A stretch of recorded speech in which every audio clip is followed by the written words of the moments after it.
तो साइंस की हम बात कर रहे थे और ये हमारी तीसरी वीडियो है इस प्लेलिस्ट की। 2 टॉपिक हमने पहले ही पढ़ लिए हैं, विराम और गति, दूरी और विस्थापन। और इसके अंदर हम बात करेंगे चाल मतलब कि स्पीड और वेग की। तो सबसे पहले हम बात करते हैं चाल मतलब कि स्पीड क्या होती है ये। तो इसके लिए आपको ये बात जाननी होगी या फिर समझनी होगी।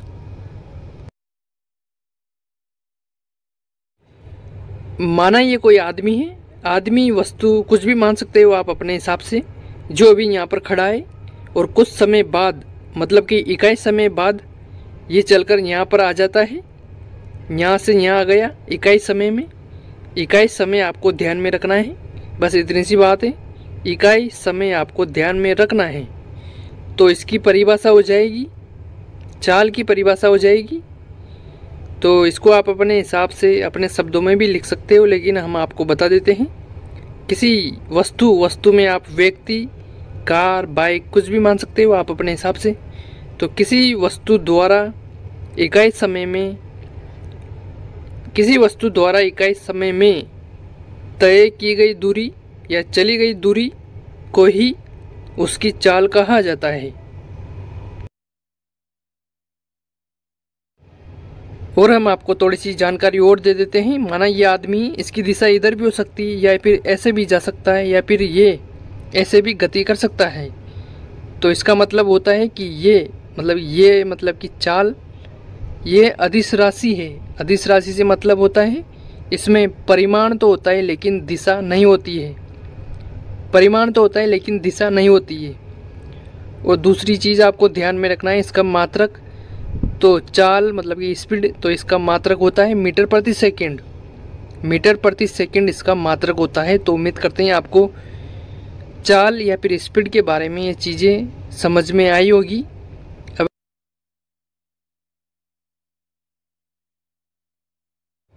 और अब बात करते हैं वेग की। वेग मतलब कि वेलोसिटी क्या होता है ये। तो इसके लिए आपको ये बात समझनी होगी। माना ये कोई आदमी है, आदमी वस्तु कुछ भी मान सकते हो आप अपने हिसाब से, जो इकाई समय में चलकर यहाँ से यहाँ आ गया है। इकाई समय में वहाँ से चलकर यहाँ आ गया है, जिसकी दिशा निश्चित है। इसमें आपको निश्चित दिशा ही ध्यान में रखनी है। तो इसकी परिभाषा हो जाएगी, किसी वस्तु या फिर व्यक्ति कुछ भी मान सकते हो। तो किसी व्यक्ति या फिर वस्तु द्वारा इकाई समय में एक निश्चित दिशा में, आपको इसमें निश्चित दिशा ध्यान में रखनी है, बस निश्चित दिशा। तो किसी व्यक्ति या वस्तु द्वारा ये इधर भी हो सकती है, उधर भी हो सकती है, नीचे भी हो सकती है, लेकिन ऐसे नहीं होगी। तो एक किसी व्यक्ति या वस्तु द्वारा एक निश्चित दिशा में जितनी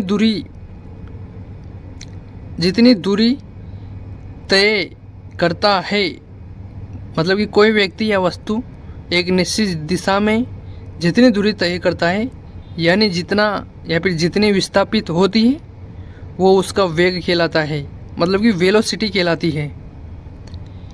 तो ये तो हो गई वेग की परिभाषा। और इसमें निश्चित दिशा होती है, मतलब कि ये सदिश राशि है। सदिश राशि से मतलब कि इसमें परिमाण और दिशा दोनों होता है। और ये धनात्मक, ऋणात्मक या फिर शून्य, तीनों में से कुछ भी हो सकता है। और इसका मात्रक भी मीटर प्रति सेकंड ही होता है। ऐसा ही मात्रक मीटर प्रति सेकंड। तो उम्मीद करते हैं आपको ये बातें भी समझ में आई होगी इसकी। और इसी के चलते अब बात करते हैं औसत चाल मतलब कि एवरेज स्पीड क्या होती है ये। इसके लिए आपको ये बातें जानना जरूरी है या फिर समझना जरूरी है।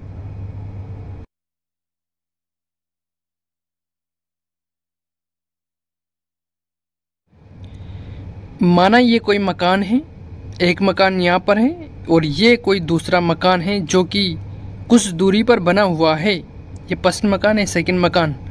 तो इस मकान से कोई आदमी, माना ये आदमी है, फर्स्ट नंबर का आदमी, ये फर्स्ट नंबर का आदमी है जो V1 वेग से इस मकान से उस मकान तक जाता है। V1 वेग है इसका। और ये कोई दूसरा आदमी है जो V2 वेग से इस मकान से उस मकान तक जाता है। तो दोनों का वेग अलग अलग है, जाना एक ही जगह है लेकिन वेग अलग अलग है। वेग अलग अलग है लेकिन जाना एक ही जगह पर है, तो इसकी औसत चाल हो जाएगी, इन दोनों की औसत चाल। इसमें आपको सिर्फ फॉर्मूला ध्यान में रखना है, इसकी कोई परिभाषा नहीं है। तो एवरेज स्पीड हो जाएगी 2v1 v2, ये तो प्लस हो गया, 2v1 v2 upon v1 plus v2, ये फॉर्मूला आपको ध्यान में रखना है औसत चाल का। तो ये तो हो गया पहला केस, अलग अलग आदमी अलग अलग वेग से जाते हैं। और अब बात करते हैं दूसरे केस की। माना ये मकान है और ये दूसरा मकान है जिसके बीच में कुछ दूरी है, तो ये आदमी, इसमें आदमी एक ही है, तो ये आधा रास्ता v1 वेग से चलता है, मतलब कि धीरे धीरे चलता है, यहाँ पर रुकता है, खाना खाता है, कुछ भी करता है, और आधा रास्ता v2 वेग से जाता है या फिर तेज, आधा रास्ता धीरे आधा रास्ता फास्ट। तो इसकी औसत चाल हो जाएगी, तो आधा रास्ता v1 वेग से आधा रास्ता v2 वेग से, तो औसत चाल v1 प्लस v2 अपॉन 2, ये फॉर्मूला आपको ध्यान में रखना है। तो उम्मीद करते हैं आपको ये बातें समझ में आई होगी। आई हो तो आप हमारे चैनल को सब्सक्राइब भी कर सकते हो। और इसके अंदर इतना ही, मिलते हैं अगली वीडियो में किसी न किसी टॉपिक के साथ।